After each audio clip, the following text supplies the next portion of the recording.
وعلى آله وأصحابه أجمعين أما بعد فأعوذ بالله من الشيطان الرجيم بسم الله الرحمن الرحيم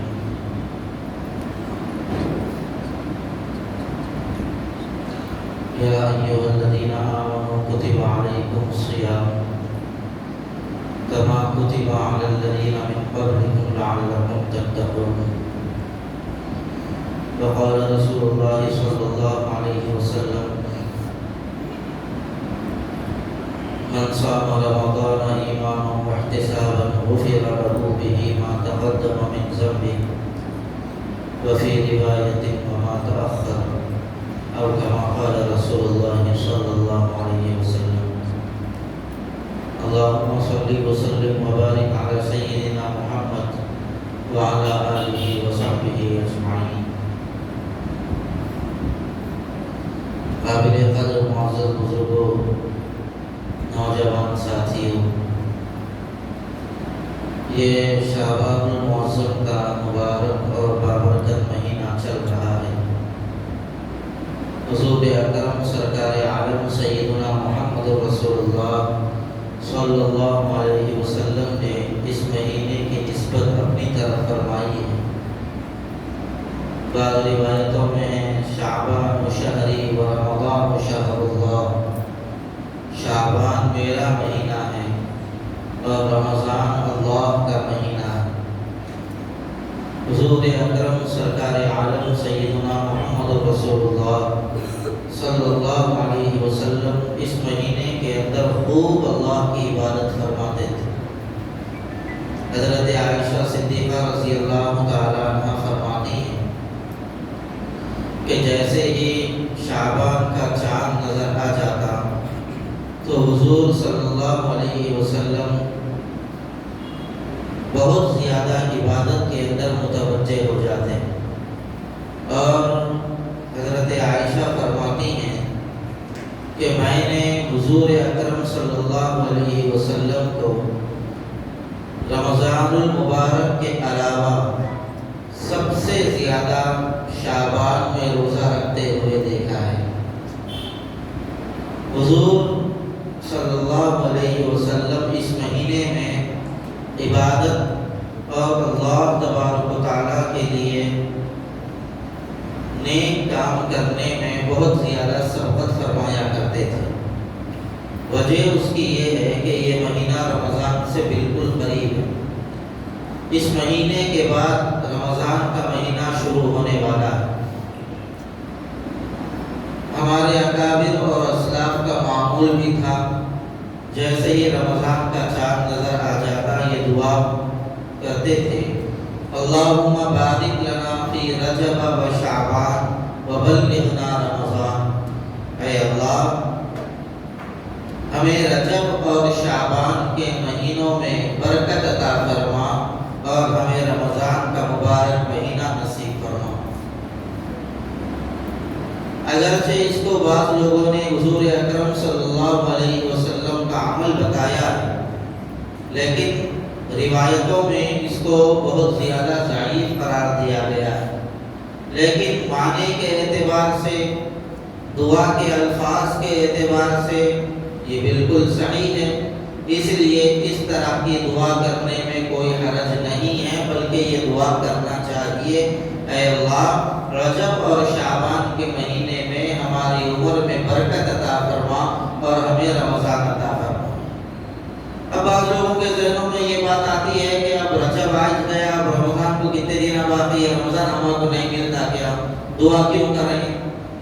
تو آپ لوگوں نے دیکھا ہوگا آج شام سے رمضان شروع ہونے والا ہے، عصر کے اندر عصر کی نماز کے وقت انتقال ہو گیا، ظہر میں انتقال ہو گیا، تو رمضان المبارک داخل ہونے سے پہلے ان کے جنازے اٹھ گئے۔ اس لیے اللہ کے نبی صلی اللہ علیہ وسلم کی اتباع کرتے ہوئے ہمیں اس جانب توجہ کرنے کی ضرورت ہے۔ اور دوسری بات یہ ہے کہ اس دعا کے اندر برکت کو مانگا گیا ہے۔ رجب اور شعبان کے مہینے میں ہماری عمر میں برکت عطا فرما، تو برکت حاصل کرنے کے لیے 3 4 چیزیں ضروری ہیں۔ سب سے پہلی چیز حصول برکت کے لیے یہ ہے کہ بندہ اللہ کے احکامات پر عمل کرے اور اللہ نے جن چیزوں سے منع کیا ہے ان چیزوں سے بچے۔ جب تک یہ کام نہیں ہوگا برکتیں حاصل نہیں ہوں گی۔ اللہ کے بتائے ہوئے احکامات کو پورا کرنا، یعنی اللہ نے جو کام کرنے کو کہا ہے وہ کریں اور جن کاموں سے بچنے کو کہا ہے ان کاموں سے بچ جائیں، تو برکت اس کے ذریعے حاصل ہوتی ہے۔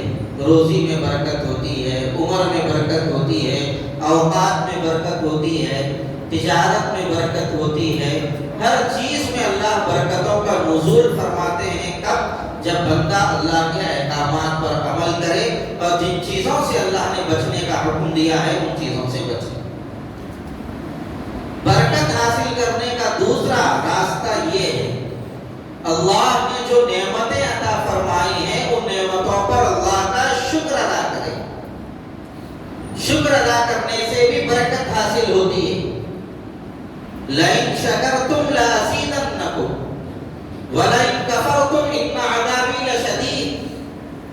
اگر تم میری نعمتوں کا شکر ادا کرو گے تو میں تمہاری نعمتوں میں اضافہ کروں گا، اور اگر تم میری نعمتوں کی ناشکری کرو تو یاد رکھو میرا عذاب بڑا سخت ہے۔ تو پتہ چلا نعمتوں کی ناشکری بھی ایک طرح کا کفر ہے۔ اس لیے اللہ تبارک و تعالیٰ نے نعمتوں کی ناشکری کے جہاں جہاں الفاظ استعمال فرمائے ہیں وہاں پر لفظ کفر استعمال فرمایا ہے۔ پتہ کیا چلا؟ اللہ کی نعمتوں کی ناشکری کرنے کی عادت کافروں کی ہے اور اللہ کی نعمتوں پر شکر ادا کرنے کی صفت مومنوں کی ہے۔ آج ہمارا حال عورتوں کے ویسا ہو گیا، کتنا بھی ملا تو روتے رہتے، ہر نعمت مل رہی پھر بھی رو رہے۔ ایسے ہمارے عورتیں ہیں نا، شوہر کتنا بھی اچھا رکھے تو ان کو کیا رکھے، میرے واسطے کیا کرے، آئے جب سے ایسی چھوں ہمیشہ انہیں ناشکری کرتے۔ تو وہ دیکھا دیکھی مردوں کا حال بھی ویسے ہو گیا۔ کاروبار چل رہا بھائی، چل رہا ہے، کتنے کما رہے؟ 8,000 روپے کما رہے ہیں ساری دن میں، چل رہا ہے۔ نعمتوں کی ناشکری یہ مسلمانوں کے اندر بہت زیادہ آ چکی ہے۔ اللہ کی نعمت کا شکر ادا کرو۔ یہ دنیا والوں سے کیا کرنا، یہ دیتے کیا ہمارے کو یہ لوگ کچھ بھی، اچھا اب ان کے سامنے نہیں چل رہا بولے تو یہ تھوڑے رکھ لو بولے تھوڑی دیتے، ایسا اچھا ہے ٹھیک چلے جاتے۔